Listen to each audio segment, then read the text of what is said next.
बिस्मिल्लाहिर्रहमानिर्रहीम अस्सलाम वालेकुम वरहमतुल्लाहि वबरकातुहू। उम्मीद है कि आप ठीक ठाक होंगे। मेरा नाम है वकास मीर और आज मैं बात करना चाहता हूँ कि हम कैसे खुश रह सकते हैं। खुश रहने के लिए बहुत ही ज़्यादा टिप्स हैं, लेकिन आसान आसान सी सिंपल सिंपल सी आपके साथ आज मैं शेयर करना चाहता हूँ। एक मजमुआ होगा मुख्तलिफ टिप्स का, और ये मैं सब कुछ वैसे ही बोल रहा हूँ, मैं लिखा कुछ नहीं हुआ, इसीलिए साथ साथ इधर उधर से बातें भी करता रहूँगा। तो खुश रहने के लिए आपने सबसे पहले तो ये चीज़ नोट करनी है कि आपने खुश रहने वाले लोगों के साथ मिलना है, उनके साथ उठना बैठना शुरू कर देना है। जो खुश रहता है बंदा आपके इर्द गिर्द, आपके स्कूल में, आपके काम पे, आपके कॉलेज में, या फिर कहीं पर भी आपकी फैमिली में, आपने उनके साथ अपना उठना बैठना ज़्यादा कर देना है। वो इसलिए क्योंकि इंसान एक बड़ा अजीब किस्म का अल्लाह ताला का एक आप कह सकते हैं अल्लाह ताला की बड़ी अजीब सी क्रिएशन है। जब हम जिस तरह की चीज़ें देखते हैं, जिस तरह के लोगों को पसंद करते हैं, जिस तरह की सोच वाले लोगों के साथ बातचीत करते हैं, हम बिल्कुल वैसे ही होते चले जाते हैं। फॉर एग्ज़ाम्पल, अगर आप खबरें सुनते रहते हैं जहाँ पर लोग आपस में लड़ते झगड़ते हैं, एक दूसरे को गालियाँ वगालियाँ देते हैं, तो आप किसी ना किसी हद तक ये नहीं कह सकते आप कि ये आपको अफेक्ट नहीं करेगा। ये करता है। अगर आप इस चीज़ के बारे में सोचें तो आपके ऊपर जो इफ़ेक्ट होगा वैसा ही इफ़ेक्ट आपके ऊपर होगा जब आप किसी ऐसे बंदे के साथ उठना बैठना रखेंगे जिसकी आवाज़, जिसके बोलने के अंदाज, जिसके अल्फाज जो हैं वो मोतियों की तरह आपके दिल पे उतरते चले जाएं, तो आप उस तरह के बंदे के साथ अपना ताल्लुक जो है बेहतर बनाने की कोशिश करेंगे। मैं तो करूँगा। अगर मुझे लगा कोई ऐसा बंदा जो कि बहुत अच्छा बोलता है, बहुत अच्छी बातें करता है, कोई ऐसी वैसी गलत बात नहीं करता, गाली गलौज नहीं करता, किसी की गिबत नहीं करता, अच्छी बातें करता है, हर वक्त शिकायतें नहीं करता, तो किसी ना किसी हद तक वो चीज़ें मुझ में मिरर तो करेंगी। आहिस्ता आहिस्ता से वो मेरे अंदर भी आएंगी जब मैं उस बंदे के साथ अपना उठना बैठना रखूँगा। नेचुरल सी बात है। तो आपने अच्छे लोगों के साथ उठना बैठना है, अच्छे तो सब हैं, लेकिन अच्छा बोलने वालों के साथ उठना बैठना आपने ज़्यादा रखना है।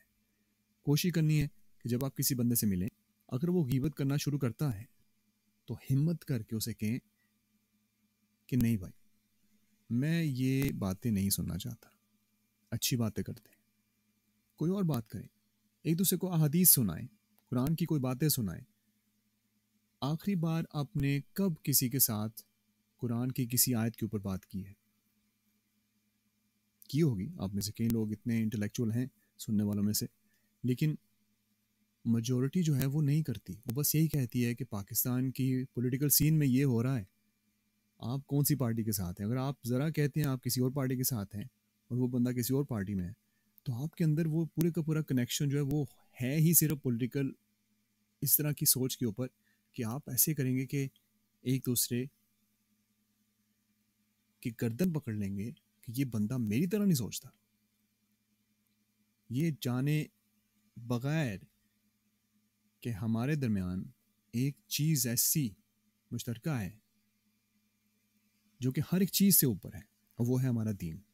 हमारे नबी पाक सल्लल्लाहु अलैहि वसल्लम, हम नबी पाक सल्लल्लाहु अलैहि वसल्लम को आखिरी नबी मानते हैं। क्या इससे ज़्यादा बड़ा कनेक्शन हो सकता है?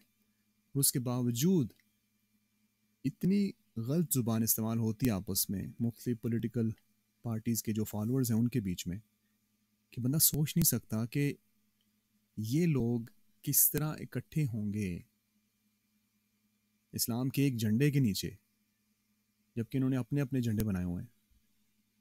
बहुत मुश्किल है। तो आपको अपनी सोच चेंज करनी पड़ेगी।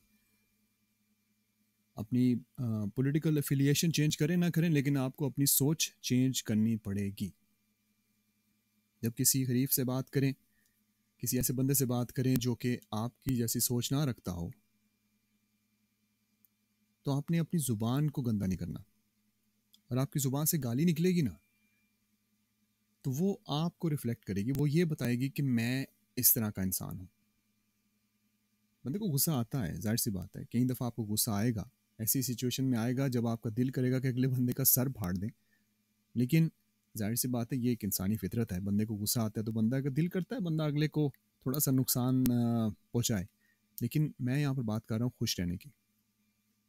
शुरुआत आपसे होगी। आपने अपना फ्रेंड सर्कल जो है ना, दोस्तों का सर्कल जो है वो चेंज करना होगा। आपको चेंज करना होगा उन दोस्तों को जो कि आपकी सोच के मुताबिक नेगेटिव हैं, जो कि आपको नीचे की तरफ खींचते हैं, जो कि आपके आइडियाज़ को आगे नहीं जाने देते। यानी कि आप अपनी सोच से ही आप कहते हो कि जी मैं सोच रहा हूँ ये करने का, तो आप कहते हैं ना, नहीं कर सकते तुम।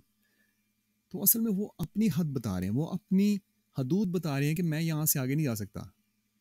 मुझे याद है कि मैंने काफ़ी ज़्यादा आइडियाज़ सोचे और उनके ऊपर काम भी किया, सक्सेसफुल भी हुआ, कहीं में नहीं हुआ। लेकिन मुझे इतना पता है कि जब मैं सक्सेसफुल आइडियाज़ को किसी के साथ डिस्कस करता था, जब वो अभी अपनी शुरू की स्टेज में थे, तो लोग कहते थे नहीं नहीं यार, ये बहुत मुश्किल है, इतना नहीं होगा। और हो गया, बहुत आगे गए।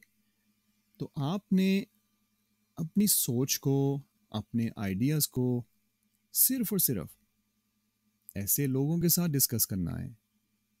मैं तो कहता हूँ लोगों के नहीं, एक इंसान के साथ, मुखलिस इंसान के साथ, जो कि वो सब कुछ कर चुका हो किसी हद तक। ज़रूरी नहीं कि वो उसी फील्ड में हो, लेकिन कई बड़े बड़े अक्लमंद बंदे हैं मेरी ज़िंदगी में।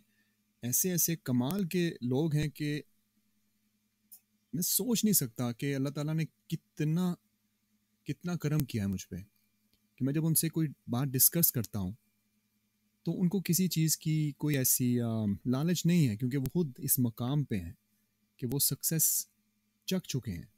तो वो आगे से अपने आइडियाज़ बताते हैं कि नहीं, इस तरह नहीं, इस तरह करो, इस तरह नहीं, इस तरह करना चाहिए, इस तरह करना चाहिए, हाँ ठीक है करो। तो वो खुशी जो आपको मिलती है ना ऐसे बंदों से बात करके, वो आपको हर किसी से बात करके कभी नहीं मिलेगी। तो अपनी खुशी का एक और राज आपके साथ शेयर करता हूँ कि आपने ऐसे बंदों के साथ बातचीत करनी है, अपने आइडियाज़ शेयर करने हैं ऐसे बंदे के साथ जो कि वो किसी हद तक वो कुछ कर चुका हो जो कोई आप करना चाहते हैं, किसी हद तक। क्योंकि एंटरप्रेन्योर्स जो होते हैं ना, जो बिजनेस माइंडेड बंदे होते हैं, उनको पता चल जाता है कि कौन सा आइडिया कितने पानी में है। अच्छे लोगों के साथ मिलना शुरू कर दीजिए, नेगेटिव लोगों को खुदाफिज कहना शुरू कर दीजिए। मिलें उनसे, बिल्कुल कट ऑफ ना करें, लेकिन अपनी डिस्कशंस, अपनी कॉन्वर्सेशंस, अपनी बातें और हर वो चीज़ जो कि आप उनके साथ शेयर करते हैं, अगर नेगेटिव कनेक्शन है तो उसको ख़त्म कर दीजिए। उनको बताइए कि आप चेंज हो चुके हैं अपने अल्फाज से, अपने एक्शन से। क्योंकि कई बंदे आपकी ज़िंदगी में ऐसे आएंगे जो कि कहेंगे ये क्या बात, और आगे से गाली में बात करने की कोशिश करेंगे और आपकी तरफ से रिएक्शन डिफरेंट होगा, तो वो भी चेंज हो जाएंगे, गारंटीड। और फिर आपको कितना सवाब होगा आप सोच भी नहीं सकते। अपनी ज़िंदगी में आसानियाँ पैदा करें, अपनी शख्सियत पे काम करें, मेहनत करें, क्योंकि at the end of the day यही कुछ याद रह जाएगा लोगों को, और यही कुछ ऊपर पूछा जाएगा कि तुम्हारा किरदार कैसा था। ये नहीं कि तुम्हारे बैंक में कितने पैसे थे, पूछा जाएगा शायद ये भी, क्योंकि जाहिर सी बात है आपके पैसे की पूछ भी होगी, लेकिन आपके किरदार की दौलत जो है ना, उस पे बात काफ़ी होनी है।